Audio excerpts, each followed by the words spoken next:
दर्शकों, स्वागत है आपका विधि संयम न्यूज में। मैं हूं कृष्णकांत सिंह। हरी अब देखते दिन भर की खास खबरें।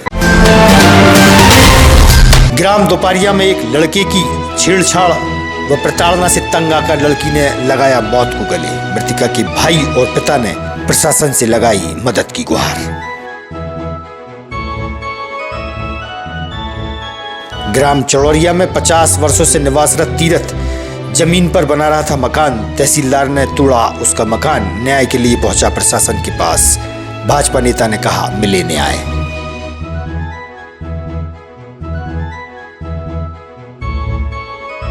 और भीषण गर्मी में पक्षियों के रक्षार्थ समाजसेवी महिलाओं ने माधवगंज पर बांटे जलपात्र। विगत कई वर्षों से बांटती आ रही है पक्षियों के लिए जलपात्र।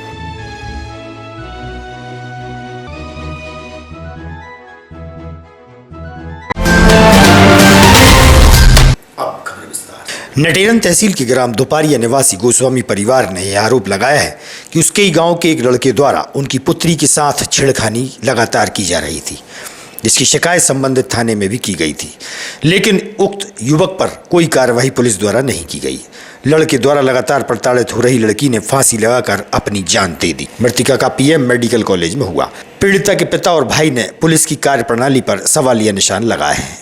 परिजनों को क्या कहना है, आप भी सुनिए। मैं भाई हूँ। क्या हुआ घटना? मेरी बहन शाम के टाइम जा रही थी दीपक लगाने, तो वो आया, सुदीप धाकड़ नाम का लड़का है। वो मेरी बहन को वैसे ही परेशान करता था, और आज वो 14 तारीख को शाम के टाइम इतने ही करीबन उसने उसका हाथ पकड़ लिया मेरी बहन का।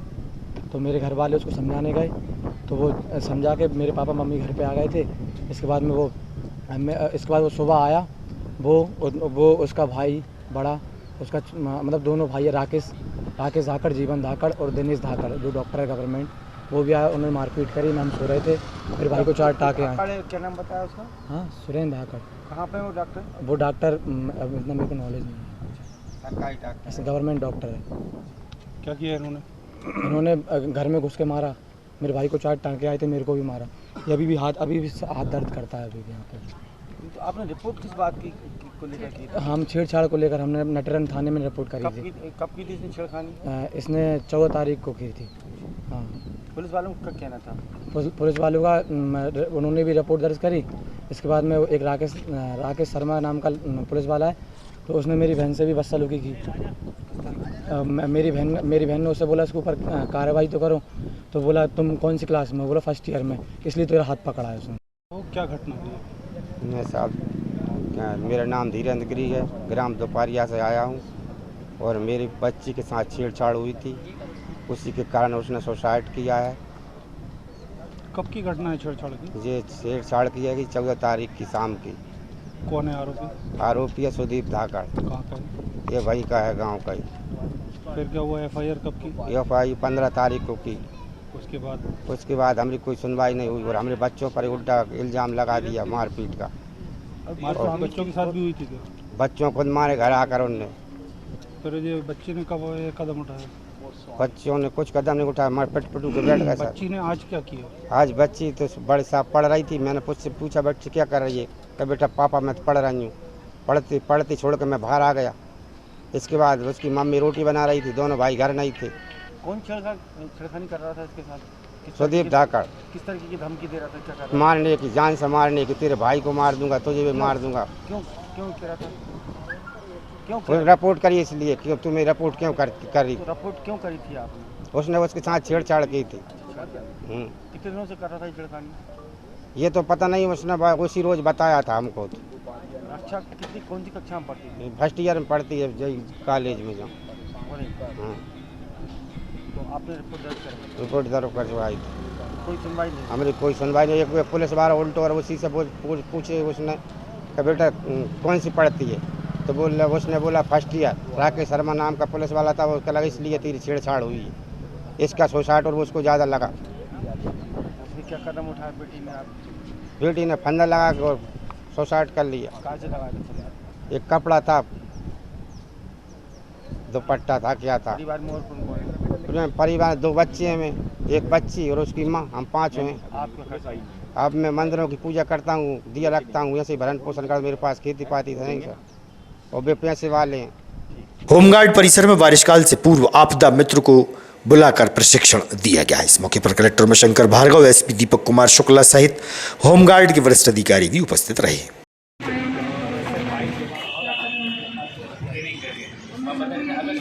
ये थोड़ा साइड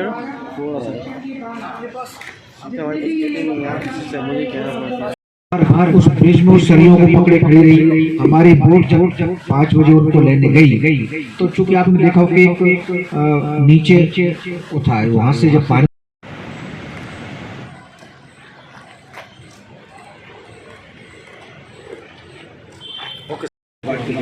उन्होंने उस महिला को लाइफ जैकेट पहना दिया था। ये एक बहुत अच्छी बात थी। जैसे बोट पलटी तो हमारे जो होमगार्ड के जवान थे वो महिला साहब उस समय थे, वो दोनों पहन गए। उन्होंने कहा साहब वो तो बहन मेरा काटो तो हमने क्या बट बात ये कि लाइफ जैकेट पहनी थी, वो नीचे बह गई और फेंकते हुए कम से कम एक लकड़ी का रेठा उन्होंने पकड़ लिया। लेकिन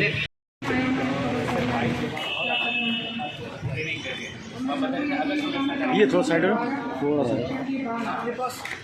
चर्चा करना चाहूँगा कि कोई भी काम प्रशासन या शासन अकेले नहीं कर सकता। इसमें पब्लिक पार्टिसिपेशन या पब्लिक का सहयोग बहुत जरूरी है। बिना लोगों के सहयोग के कोई भी काम नहीं किया जा सकता। इसका एक बहुत बड़ा अनुभव होगा केवल एक बाढ़ आपदा में अकेली चीज नहीं है। कोई बिल्डिंग गिर जाती है, लोग फंस जाते हैं, हमें उनको निकालना रहता है, कहीं भूकंप आ जाता है, कहीं अग्नि दुर्घटना हो जाती है, ऐसी कई चीज़ें हो जाती हैं। पर तो पिछले साल की जो बाढ़ आई थी हमारे मीडिया के मित्र जानते हैं और मैं मीडिया के मित्रों का भी धन्यवाद करूँगा। उनका भी बड़ा सहयोग हम लोगों को उस बाढ़ के समय मिला। यहाँ के लोगों द्वारा बताया गया कि साहब 1965 आप देखिए आज जो है जो होमगार्ड है हमारे यहाँ पे एसडीआरएफ की टीम और होमगार्ड ने ये प्रशिक्षण रखा है। एसपी साहब भी हैं, हम भी हैं यहाँ पर। ये जो हमारे आपदा मित्र हैं, बेसिकली मुद्दा ये है कि कोई भी आपदा आती है तो उसमें पब्लिक का सहयोग यानी पब्लिक पार्टिसिपेंट बहुत ज़रूरी है। इसके लिए ये आवश्यक है कि जो पब्लिक पार्टिसिपेशन हमारा हो रहा है कि हमारे जो लोग हैं उनको बेसिक चीज़ की जानकारी हो, उनको कम से कम उनको प्रशिक्षण ये इस बात का है कि कहीं बाढ़ आती है तो हमें कैसे मदद करनी है, कहीं आग लगती है या कहीं कोई मकान गिर जाता है या कहीं कोई व्यक्ति को हार्ट अटैक, जो भी चीज़ें जो भी आपदाएं आती हैं उसमें हमें कैसे काम करना है। तो यदि वो प्रशिक्षण यहाँ उनको अच्छे से मिलेगा, वो अपने गांव जाएंगे, अपने और लोगों को प्रशिक्षण देंगे तो उससे और लोग भी प्रशिक्षित होंगे और उसका लाभ हमको मिलेगा। पिछली बार जो बाढ़ आई थी सर, उसका क्या अनुभव यहाँ पर? देखिए पिछली बार की बाढ़ का आप सब जानते हैं कि सभी ने, चाहे वो मीडिया के मित्र हो, चाहे पब्लिक के लोग हों, चाहे गाँव के लोग हों, चाहे खाना देने से लेकर के लोगों को बचाने, जो लोकल मल्लाह है, लोकल तैराक है, सब ने मिलकर के मदद की थी। सभी जनप्रतिनिधि, मतलब ऐसा अच्छा पब्लिक पार्टिसिपेशन हमने कहीं नहीं देखा कि सारे की सारी टीम लगी, कोई कपड़े दे रहा है, कोई खाना दे रहा है, कोई कुछ। देखिए आज जो हमारी होमगार्ड की टीम है और इनके पास जो एसडीआरएफ की यूनिट होती है उसके द्वारा जिला मुख्यालय विदिशा पर लगभग 150 प्रशिक्षणार्थियों का आपदा प्रबंधन का ट्रेनिंग कोर्स रखा गया है। ये 12 दिवस का कोर्स है और इसमें इनको बताया जाएगा कि विभिन्न तरीके की आपदाएं, जो कि चाहे वो कहीं आग लगने की बात हो, बाढ़ राहत की बात हो, कहीं अर्थक्वेक आ गया हो या किसी को निजी मदद की ज़रूरत हो, तो उसमें हम किस तरीके से उनकी मदद कर सकते हैं और कैसे परिस्थिति को संभाल सकते हैं। और साथ ही इनको ये भी संदेश दिया गया है कि ये जो ट्रेनिंग ले रहे हैं, जिस किसी भी गाँव मोहल्ले गली जगह से आते हैं, ये वहाँ जाके और लोगों को भी प्रशिक्षित करें। तो एक ये चूँकि अभी हमारा मानसून सीज़न भी शुरू होने वाला है तो उसके तहत एक प्रशासनिक तैयारी भी है, आम जनमानस को जागरूक करने का भी विषय है और एक आम जनता तक ये संदेश पहुँचाने की बात है। तो एक प्रशिक्षण शिविर यहाँ पर लगाया जा रहा है जिसमें मैं और जिला कलेक्टर सम्मिलित हुए हैं और सभी इसमें सहभागी हों और बेहतर तैयारी के साथ हम हर आपदा को हैंडल करें, यही इसमें संदेश है। भीषण गर्मी में पक्षियों के रक्षार्थ सकोरे मुंबई भेजे जाएंगे। इस संबंध में एक कार्यशाला का आयोजन हुआ। निजी चिकित्सालय में डॉक्टर केसी बागरीचा सहित स्वर्गीय रामेश्वर दयाल बंसल ग्रुप, शक्ति हेल्थ क्लब व शहर के सामाजिक, धार्मिक व राजनीतिक लोगों की मौजूदगी रही।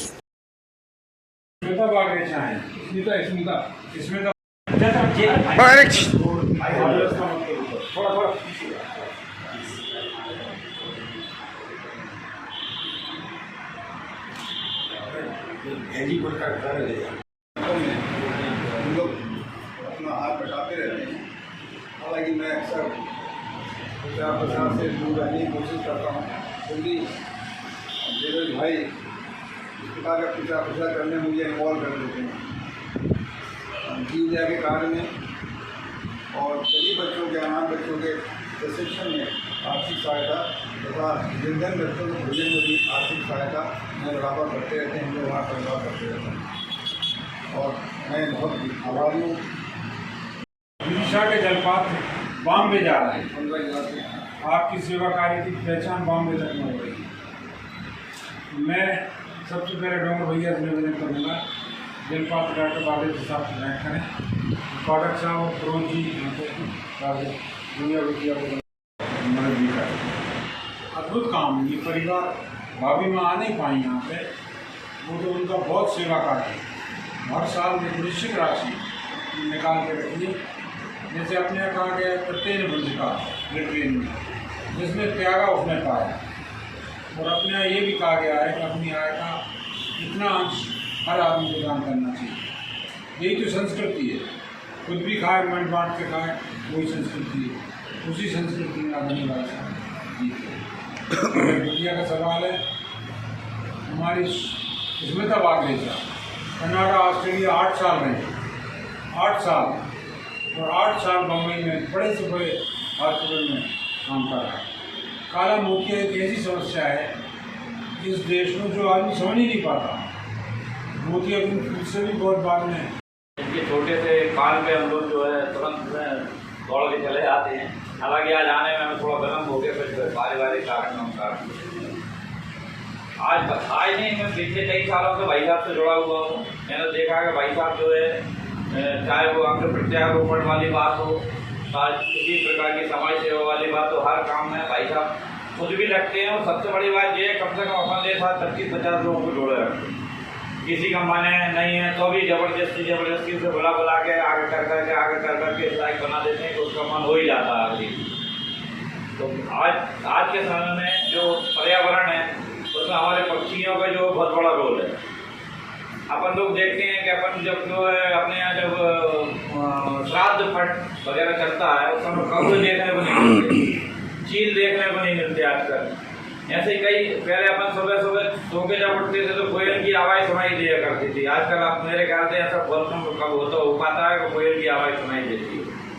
तो इन लोगों को अपन को, ये तो बेचारे निर्जीव कुछ ना बोलने वाले प्राणी हैं, इनके लिए अपन जो है जैसे भी, और आज के तारीख में टेम्परेचर 48, 45, 46 टेम्परेचर हो रहा है। इस टेम्परेचर को जो है आप मेंटेन कर नहीं सकते।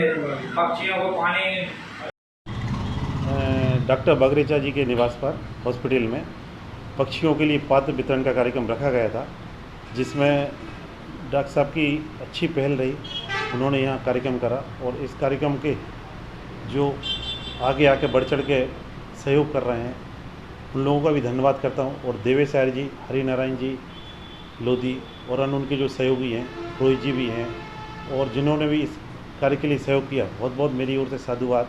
और हम ये प्रयास हमेशा रहे कि जब भी पक्षी, हमें लगता है कि हमेशा पानी की व्यवस्था नहीं रहती, तो हमें पात्र घरों की छतों पे या कहीं भी लटका के ऐसे रखें, पानी ज़रूर उनमें रोज़ भरते रहें, जिससे जो पक्षी संख्या दिन प्रतिदिन घट रही है वो भी बढ़े। और पक्षी रहते हैं तो एक वातावरण का सुंदर हमें एहसास होता है। तो मेरी ओर से देवेश आर्य जी को, डॉक्टर बागरेचा जी को और अन्य सभी उनके जो सहयोग कर रहे हैं, बंसल ट्रस्ट हैं, तो सबका बहुत बहुत धन्यवाद था। ये डॉक्टर स्मिता बागरेचा जो बॉम्बे में कार्यरत हैं, वो बॉम्बे जा रही हैं। विदिशा के जलपात्र बॉम्बे जाएंगे और ये जीव दया का कार्य है। इस कार्य के लिए मैं उनका बहुत साधुवाद धन्यवाद का। शुरू किया था और क्या उद्देश्य इसका? ये हमने दो साल पहले शुरू किया था और ये श्री रामेश्वर दयाल जी बंसल, स्वर्गीय रामेश्वर दयाल जी बंसल, श्री कैलाश सत्यार्थी जी नोबल मैन के प्रयास से श्री जितेंद्र जी ने कार्य शुरू किया। तो ये हम रामेश्वर दयाल बंसल स्मृति ट्रस्ट, शक्ति हेल्थ क्लब और हाई वैल्यू व्हाट्सएप ग्रुप के संयोजन में कार्य करते हैं। ग्राम चड़ौरिया निवासी तीरथ उम्र लगभग 60 वर्ष के लगभग जिला मुख्यालय पहुंचा, जहां उसने बताया कि गांव में 50 वर्षों से काबिज जमीन पर मकान बना रहा था। तहसीलदार सरोज अग्निवंशी द्वारा उसके मकान को तोड़ दिया गया। बेघर हुए तीरथ ने कलेक्टर उमाशंकर भार्गव व एसडीएम गोपाल सिंह वर्मा से गुहार लगाई है। साथ ही कहा कि यदि उसके साथ न्याय नहीं हुआ तो वह पूरे परिवार के साथ गलत कदम भी उठाने को मजबूर हो सकेगा। भाजपा के वरिष्ठ नेता मनोज कटारे ने मीडिया से चर्चा के दौरान पीड़ित परिवार के लिए न्याय की मांग प्रशासन से की है।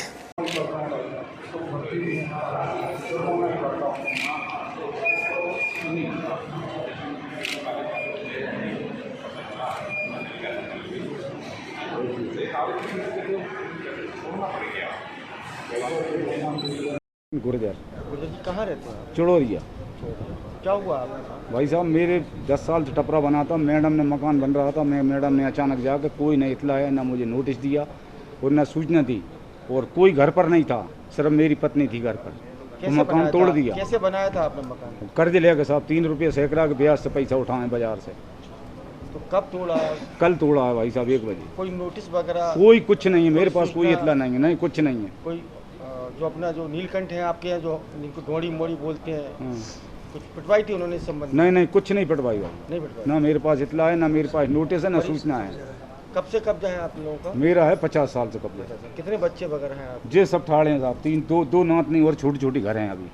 तो क्या चाहते हैं आप लोग? भाई साहब या तो मकान बना के दें, वो होने में तो आत्महत्या करके यहीं मरूंगा। अच्छा, जब वो तोड़ने के लिए गए थे वहाँ पर, तो किस तरीके का बर्ताव किया गया था मैडम? जे गई थी, जे बताऊंगी, जे थी कोई पारे हमें मकान मत और हम गरीब आदमी है, हमें रहने डोर नहीं है, हमारे घर पे कोई नहीं है। कौन सा गांव है आपका? चिड़ोरिया। गंदी गंदी गाली दी है। किसने गंदी गंदी गाली दी आपको? मैडम ने। क्या बोली मैडम? कहले यहाँ आ गई, पैसा लेके पक्का मकान बना रही है, तो पे पैसा नहीं है, तू गरीब है, तू ऐसा है, तू उसे है, हमें बहुत बदतमीज व्यवहार। हाँ, एक बार बड़ी घर बुखार चढ़ा, बहुत जोर से नहीं ला। नहीं तो आपका जो कब्जा है वो कितने वर्षों से रह रही हो आप? 50-60 साल। आपने मकान किस तरीके से बनाया? किससे क्या लिया था? कर्जा वगैरह लिया था? सबसे कर्जा लाभ ने, गरीब आदमी है। नहीं, गरीब आदमी तो है। कोई 50 लाए, कोई 60 लाए, बना रहे थे।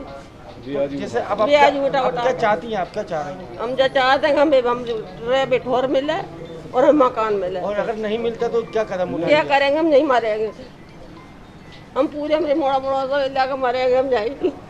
हम तो खूब भी रो कूड़ा करा रहे, नहीं सुनी माना बिल्कुल इतनी थी। पुलिस बुला ले के ले से के ले भले जा पुलिस थाने।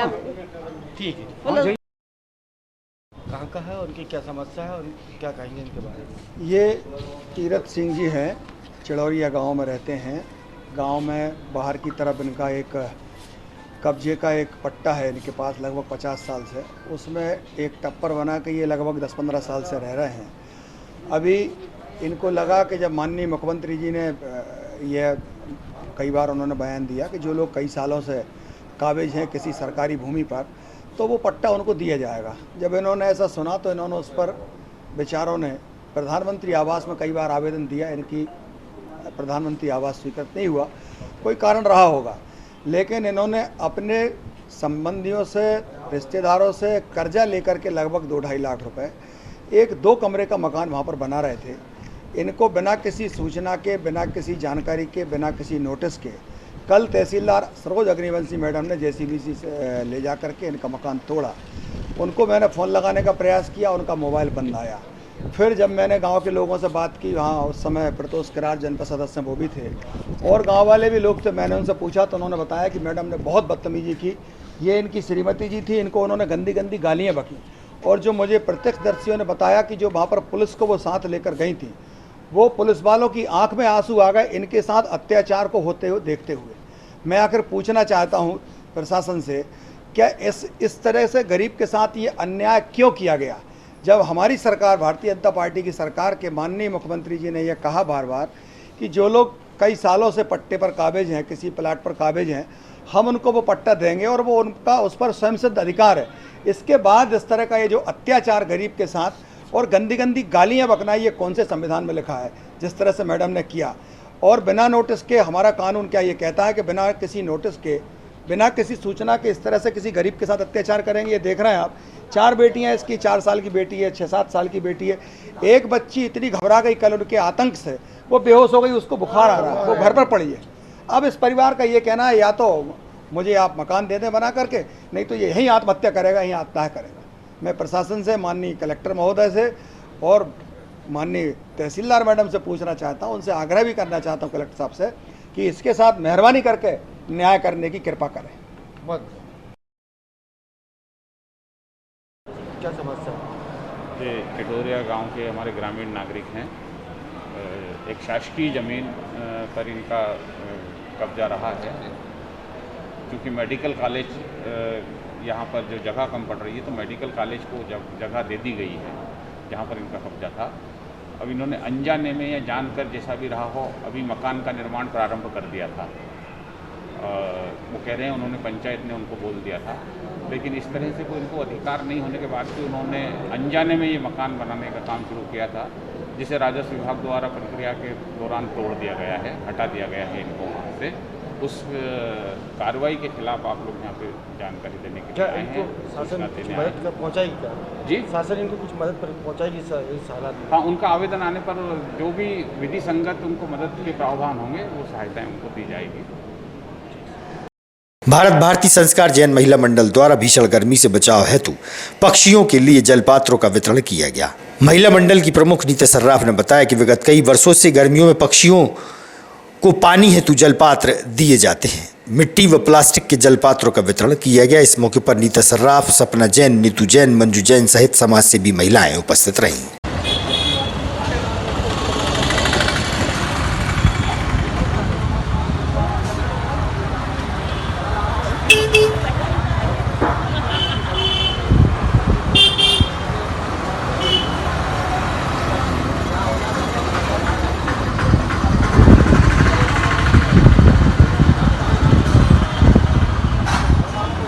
तरीन खबरों से रहिएगा आप अपडेट, देखते रहिएगा विधि संयम न्यूज।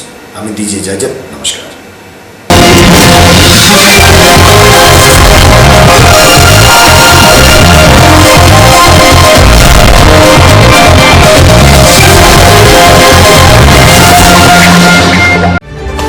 खबरों में फिलहाल इतना ही। शहर की ताजा तरीन खबरें अब आपके मोबाइल पर भी उपलब्ध है। YouTube पर EMT न्यूज 24/7 को सब्सक्राइब करें और जानें शहर की ताजा तरीन खबरें। और हाँ, बेल आइकन को दबाना ना भूलें, जिससे आप रहे हर खबर से अपडेट।